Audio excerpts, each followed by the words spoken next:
Hello. So, episode 2 of Joe's Chats. I'm really excited about my new podcast venture, and I'm going to invite the lovely Christian Spence into the studio. One second. Here she is. Hi, Christian. Hi, Joe. How are you? I'm really good, thank you. I'm really happy that you had the time to join me today because Complete pleasure. I love talking about this subject. I know you do. You've got a wealth of knowledge, and I'd love you to share it with anyone. Everyone who wants to listen. So, how long have we known each other now? It must be 3 years. 3 years. Crikey, where's that time gone? Yeah. So we met each other on our entrepreneurial journey, didn't we? We met each other in Entrepreneurcity, which is now changing its name to Iconic, which is exciting. And I remember the first time I heard you talk about this subject, we were doing a LinkedIn training. Do you remember? I do remember. And I heard you talking about your passion of like toxin-free products because you're a Tropic ambassador. And I was like, oh, she sounds really interesting. So I'm really into like not putting toxins on your body. And I think I reached out to you and I asked you more about it. I think that's how our relationship started, isn't it? Absolutely. Yeah. Yeah. And like I said, a wealth of knowledge. So can you tell the ladies or, well, everyone that's listening, because this is going to go on YouTube and my Facebook page and LinkedIn as well. I'm going to put it everywhere. Spread the love. I am. So tell us a bit about you, where that passion started from and how it grew. Yes, of course. So I was lucky enough to be brought up by parents who they used to get a thing called Self-Sufficiency magazine, and we lived in London. And they basically grew their vegetables, had bees on the garage roof. And my grandmother had practiced homeopathy just literally in the home. She wasn't a practitioner, but for all her children, she had 6 children, of which one was my mother. And then we were all brought up. So I'm one of 4, and my mum brought all of us up homeopathically. And also, to question things and not just take people's word for, what's good for a remedy. So she was a great forager. And as a child, well, all my life, I've spent my summers on an island in the Irish Sea. And so we would spend 6 weeks of the year there. Okay. And with all our cousins. Right. But what it did was it showed the transit of the water, that you're having a bath or a shower, and you know that every product you're using in that bath was going straight out into the sea. You could see the pipe, all the kind of washing water would go straight out. And there were the seals that you've been singing to. And you were very aware that what you're putting down the plug hole, whether it's bleach, ghastly Sillet Bang, sorry, I shouldn't do names, but there are some really powerful toxic products out there. The majority of them on the shelf, isn't it, really? Yeah, going down the plug hole and into the sea. And one of the worst that always stuck in my head was silicone, liquid plastic. And it's used in products to make your hair shiny or to give a particular feel to a product. And that's liquid plastic, and it's going out into the sea, into the oceans, and you're smothering the seabed. So when you saw that as a child, sorry to interrupt you, Christian. No, great. Did your mum say to you, this is what it is? Or did you see it and ask questions and like, what's that? Well, I think it kind of built up over time because, as a child, you don't question it, but all the products were safe around the house. And as you get older, you slowly recognize that other people weren't using the same products. And then you're questioning, why? Because it was, back then we didn't really question. And the interesting thing is that parabens, which are a preservative used in widely in the cosmetic industry, a preservative, they're now being found in marine mammals, and they were only brought in 50 years ago. Mm. So do you see the build-up? Yeah. And they're only just seeing them now in mammals. Well, they've been testing mammals like whales, dolphins, and in their organs, they're finding parabens, which are man-made substances. That's so, shocking. and that's coming from, they're used widely, but you know, you're having your shower, you're going down, even wherever you are, your shower water is going down the plug hole. It's going into rivers, into the sea, into the oceans. Water goes round and round because then it evaporates, and then we have rain. That water carries on. So it's carrying on, carrying the different things that it's I don't think people think about faces. you know, when you just get out of the shower and you've washed your hair, I might be wrong, but I think the majority of people don't even give it a second thought about where the water's going. I'm hoping these days it's getting better as people are more. Well, you don't really. You may notice that your waste pipe gets quite a layer of kind of greasy stuff, which is skin, it is body grease, but it's also liquid silicone or different products, because 80 to 90% of skincare and body products are from the petrochemical industry. So why does that have to be in products? Well, because it's very, very cheap bulk material. So you extract the crude oil from deep in the earth, which is basically fossilized animals and vegetation.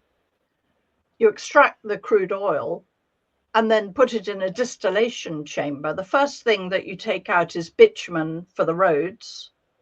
Right. Tarmac, like tarmac. Yeah, tar. Yep. Then petrol, diesel. The next on the list is baby oil. Oh my God. And then what they like to dress up as mineral oil, petroleum jelly, petrol, which people like to put on their lips. Vaseline. So we're ingesting the kind of benzene, and you know, you wouldn't stop at the petrol station and think, oh, I'll just pop a bit of petrol on my lips to lubricate. No.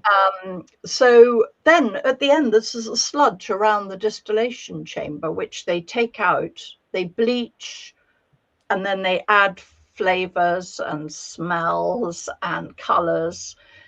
And they only have to put in about 6% of a natural product to call it natural.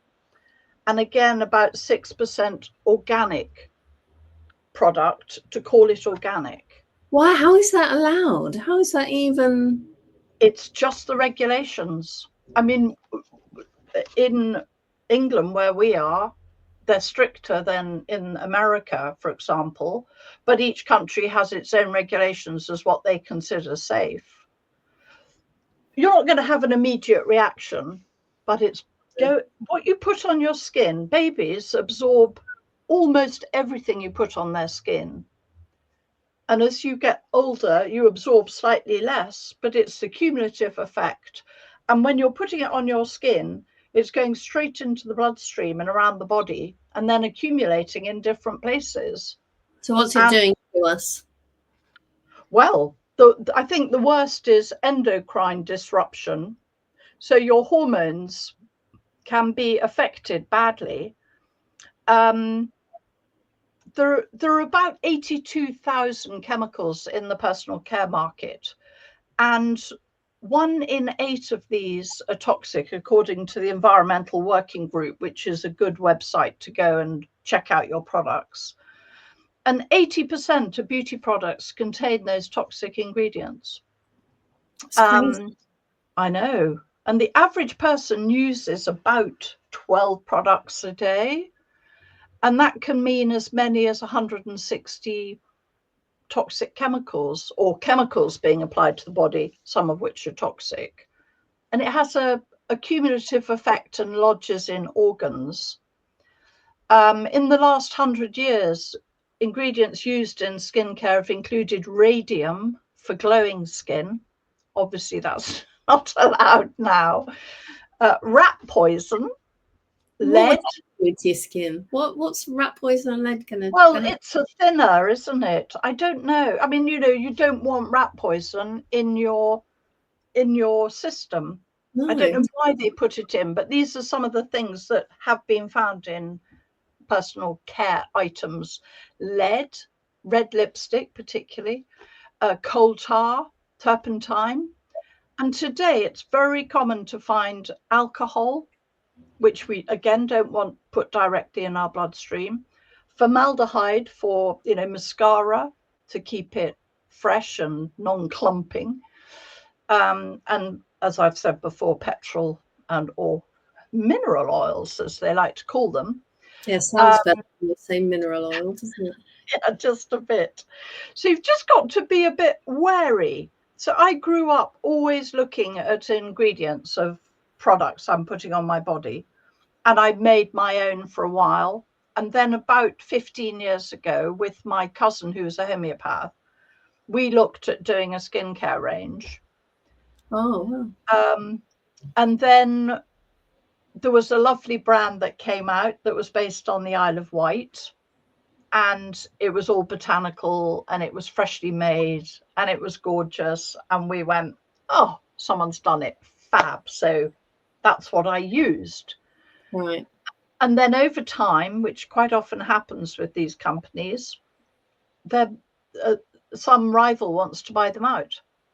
So I found out that Boots had bought the brand, which equals, at Boots, they can't run out of product. And they've got so many stores, if you've got a nationwide company of shops. So at all points, you have to have 4 years worth of products, and they can take 4 years to go through the distribution channels. So you have to put in preservatives and all the toxins. Exactly. The other thing that they like to add to products is emulsifiers, so that they don't split. Because if you've got a product that's got water-based product and oil, they will split. And emulsifiers we don't need in our body. So what's the solution? You get the product, you shake it like you would a salad dressing, and apply. Yeah, what's the harm in that? And that's just, to me, it's like an obvious thing to do. Why wouldn't you want to shake it? Well, when you understand that, you're quite happy giving a product a shake, aren't you? Because the alternative, no thank you. So when you said you went to Ireland, how did you go from London to Ireland? What's the connection? Just on holiday. Just on holiday. So every summer. His choice of place to go on holiday. Yeah, every summer I would go with my family and all my cousins, and we would just stay. But what I loved was that hand to mouth, that seeing that whole chain going on. Yeah.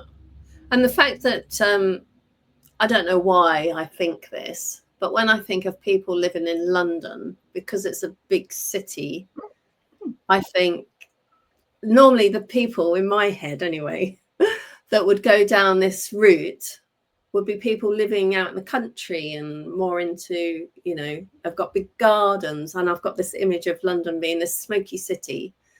And the fact that your grandmother was into it, living in London. I mean, where did you see, not only is it making a difference to your physique, but each person who decides to not put toxic chemicals down the plug hole is making a difference. I mean, they're going into all the sewage, where all the sewage is sorted out, and on it goes. But there are little microplastics that end up, they can't be taken out in the water recycling system. And that's when they end up out into the Well, rivers. they And do. They make their way to the ocean, and it's been proven because they found microplastics in marine mammals. And you get these kind of islands made out of plastic where it accumulates with the currents, and they get I've seen these that huge. on the documentary. Yeah. Yeah, Wow, it's that's just really. adding to the toxic load in the ocean. So how can people, if the government are allowing this in skincare, well, you and I both use Tropic, who is, they don't do that, and that's the reason why we use it. Yeah, and that's why we got so friendly as well over that. But for all the other products that are out there, and if the government are allowing all these chemicals to go into skincare, how are people going to know about it? How can we change things? Where's it Well, going? I've heard that there are going to be some stricter regulations coming, which is great. And actually, if you look out there, there are more and more small companies jumping on this kind of over COVID. Actually, a lot of people really looked at what they were eating, what they were putting on their bodies. They began to be a little bit more inquiring while they had the time at home. Or clean And houses with toxic chemicals as well. absolutely. But again, there's a whole raft of companies coming out of the woodwork now who are doing natural products. And there's that brilliant lady, Nancy Birtwistle, who shows you how to make laundry detergent from ivy and conkers. You can make laundry detergent. Yeah. She's amazing. And so all these kind of making things simple, because if you go into the supermarket and look at ready meals or other products, the number of ingredients there, most of which you've no idea what they are. Yeah, I always say to my ladies, if look at the label, if there's words on there you can't read and you never heard of, don't buy it. So when you've got, I think somebody did a thing about frozen chips, it should be potato, possibly sunflower oil, and maybe salt, but not this whole ream. Some of these frozen chips are 100 ingredients of different varieties, and you've no idea what these chemicals are. But it's the same with skincare. If you look at their label, you turn it around and read, and they normally put the biggest volume ingredient first, and more often than not you'll find it's aqua, which is water. Then they have to put in emulsifiers and clever things to make it bulk up, but it's everything else they're putting in there. And then they're allowed to hide things under the title fragrance or parfum. So the minute you see that on a product, you want to inquire what is in there, because they know that people are wising up to the word triclosan, phytolates, parabens, oxybenzone. So they're not inclined to put those in the list of ingredients, but they can hide them under fragrance. See, that should change as well, shouldn't it? They shouldn't be allowed to do that. Absolutely. They did tests. Sorry. Go on, you go. I was just going to say that in about 2016, they did a number of tests on 100 teenagers at Berkeley University in the States. And they're the ones who are putting on the most makeup, using different body products. And every single child tested positive to organ toxicity for the big four, which is oxybenzone, phytolates, parabens, and triclosan. And those chemicals are found in cosmetics, in fragrance, in hair products, in soaps, in sunscreens, and they interfere with the body's endocrine system. And so if you're starting as a teenager, the build-up by the time you get to your menopause and realize that your hormones are shot, it builds up over time. But they cut adding to it. So they stopped them using all their products and gave them 100% natural products for 3 days. And that toxicity came down 30% in 3 days. Just after 3 days. By turning off the tap of carrying on adding these toxic products to your skin. Which means it's never too late to change it out. Oh no, never too late. Never too late. Because they do muck around with your hormones. They can affect estrogen, testosterone, thyroid, and other kind of hormone pathways throughout your body. And you just need to wise up, and I don't want to be alarmist, but wise up. Just think about what you're putting on your skin. I mean, that makes a lot of sense, because when ladies say to me, well, my great grandmother didn't get all the symptoms we got. And my argument usually is because, well, back in the day, ladies weren't living as long. Once they'd had their children and they kind of hit 51, 52, they didn't have that much long to live. And when they did, they were just at home. They didn't do much. And, so they didn't have to feel like we want to feel now, because we carry on and we're spinning so many plates these days, and we start a new career or got a good career. We've got children, we've got elderly parents. So we want to feel better. And the ladies back then, it didn't matter, because they weren't living as long and they weren't as ambitious and they weren't doing what we do today. But now, when you say that, back then they weren't putting on as many chemicals either, were they? No. So that could be another reason why their perimenopause didn't seem as bad, purely because of that. Ours has got worse because of the stuff. They were probably making things for themselves. My mother was, yeah. That makes total sense. That does. Yeah. Makes me think. Makes my little brain kick over. But as I said earlier, the environmental working group, the EWG, is a great place to check out products. There's an app called Think Dirty, which I think you might have to pay for now. And there's another one. Yeah, and Yucca. Yeah, I use Yucca. I go around the supermarket pinging everything with my app. Yeah. Go on, sorry, I butted in there. No, not at all. I was going to mention Yucca as well. So YUKA. But Think Dirty, they put them on a spectrum from 0 to 10, and you're looking for products which are 1 to 3, so in the green zone. And then you have the kind of amber zone in the middle, and 8, 9, 10, don't use them. And, minimize your use of the amber range. And then it'll drill into what products within that product, what ingredient within that product is not great for you and why. So I tried to sorry. Good app.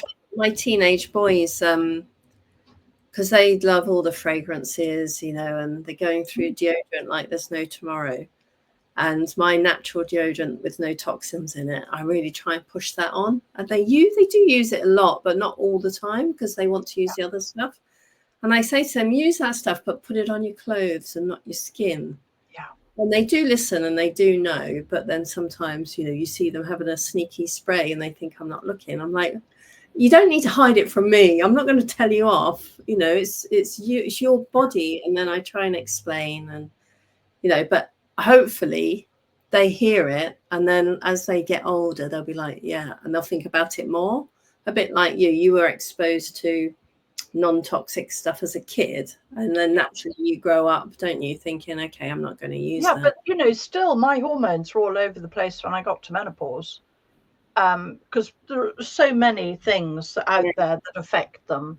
And I did have a breakdown during my menopause. When I had mine, which is probably about 10 years ago, anxiety and paranoia were not on the list of symptoms of perimenopause. So I didn't know what was going on. And it was a friend of mine who suggested possibly that's what it was. But I didn't want to go down a kind of HRT route personally. That isn't what I wanted to do. So again, I kind of started looking at cleaning up my act. But I did hit rock bottom and ended up not wanting to leave the home and all sorts. So I did get to a dark place. But I'm an example of there is life after menopause. Yeah, there's so many ladies in my group that are really suffering with anxiety and depression, and not wanting to leave the house is a big one I've seen in the group at the moment as well. That's exactly where I was, and I stopped speaking. I mean, I was there for the children. I have 4 children. I put all my focus into raising them. I'm an accountant, so I was, easily enforced into staying in my office, busy, got to do some more accounts, and just slowly, bit by bit, finding the yellow brick road, the kind of. How did you find it? What did you seek help or? Well, do you know, one of the main, what I call my ladder out of my dark hole, I was invited out. I had one friend who carried on coming around once a week and dragging me out for a walk, and she didn't talk about how morose I was.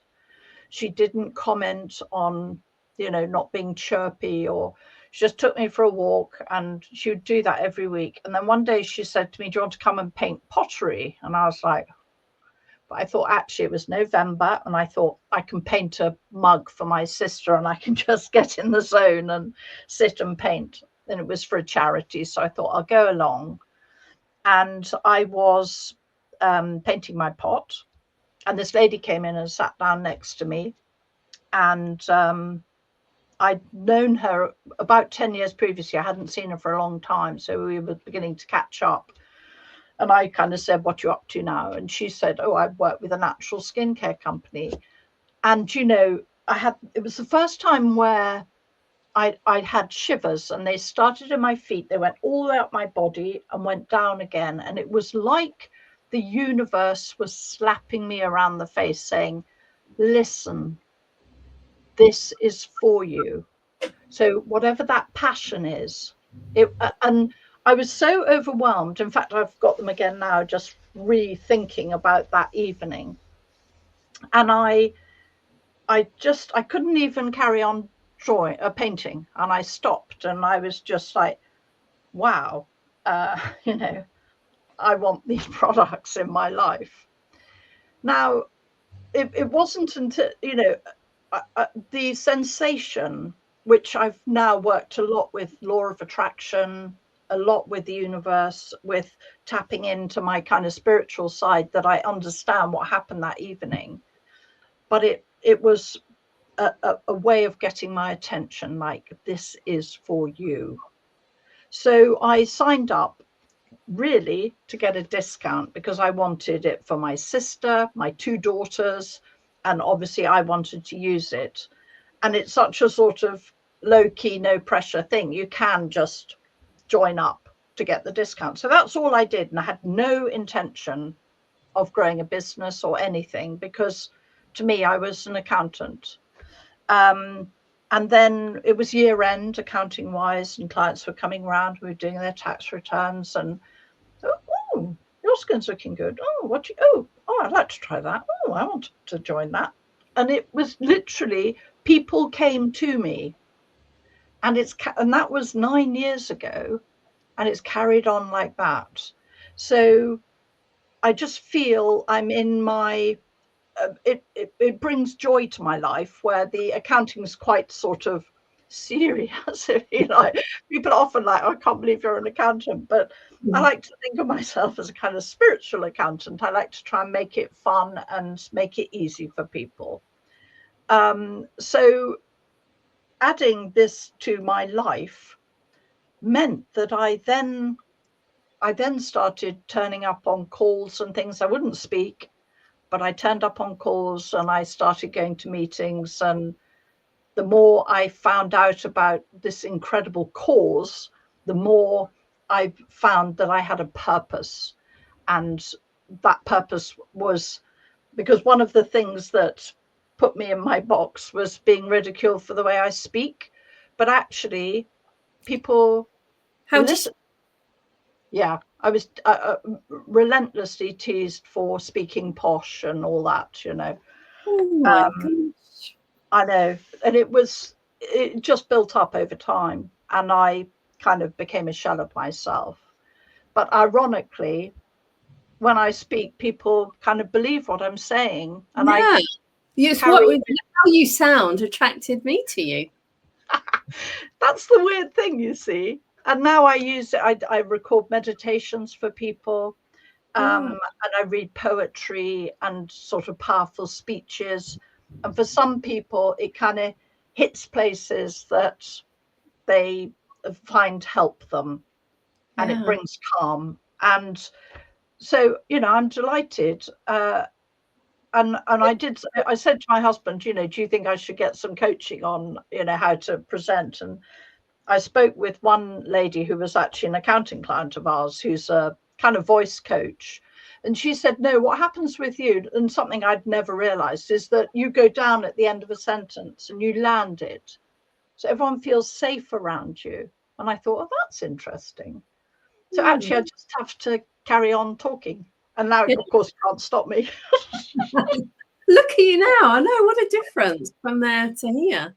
Yeah, because I was always a people pleaser, a kind of, you know, oh, you know, please like me, and not being my authentic self.